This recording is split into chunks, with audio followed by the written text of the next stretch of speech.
Across the state of Florida, the question is if handicap accessibility is as acceptable as it should be. We investigated this question by capturing the story of three Sarasota civilians. This is their story, and this is real life. I was hurt early on when I graduated high school after I got out of the Marine Corps.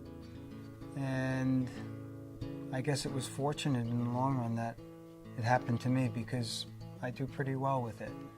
I think a lot of times it's in your head, how you deal with things and how you overcome things. And I think that's really what my quality is, really. Physically, of course, I'm challenged every day, but mentally it's a big deal as well. I've been legally blind since I was 10 years old, and they never knew what I had until I was 20. I was 23 and a half when they finally diagnosed what I had. I do okay. I certainly, I think the hardest part was asking for help.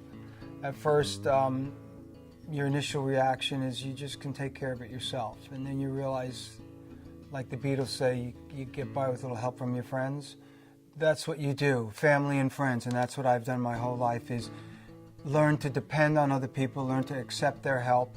And I think that was a major part in overcoming my handicap or disability. Again, I mentioned that sometimes it's not as physical, it is mental, how you have to deal with all these things. Then I finally found out what I had, and I just lived with it, and I'm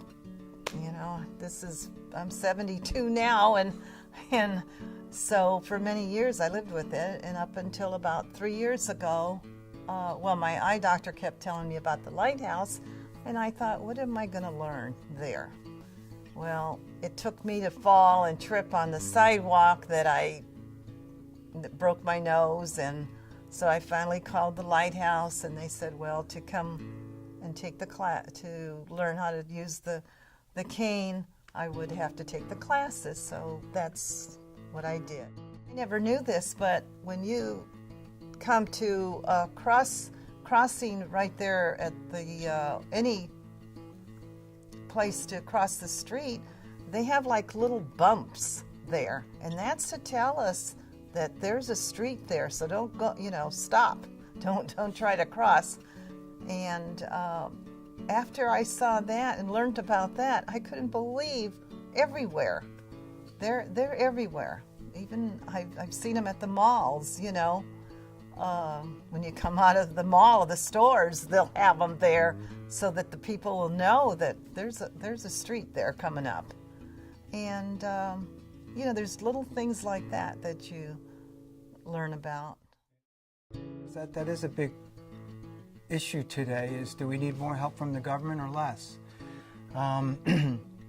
But I guess in the end it is the people, it's your surroundings, your family, your friends, and your coworkers, and those are the people that actually get you through the day and help you get on with it, more so than the government in a sense. But certainly they're very compassionate and create rules to help people who have disabilities in the community, like getting on a bus. Often on a bus now there's different types of handicap procedures that can help you get, things like that. So yeah, I think that works. Legislatively, this has been a tough year, both as a patient, I'm an amputee as well, and as a caregiver, which I'm a prosthetist. Been a lot of different laws enacted rather hastily, and it's made our job harder. One of the things in prosthetics especially, the sooner you get a person back to activity level that they are used to, the more healthy they're going to be, or the healthier they're going to be. With all the red tape and the bureaucracy that's got involved in this whole new process, where we used to fit someone a week after we saw them, it's now taking 4 to 6 weeks. And if someone lost a limb due to a medical condition such as a vascular issue or diabetes, those 6 weeks could put them way behind and cause their condition to get worse. No, my inspiration is to make a difference every day.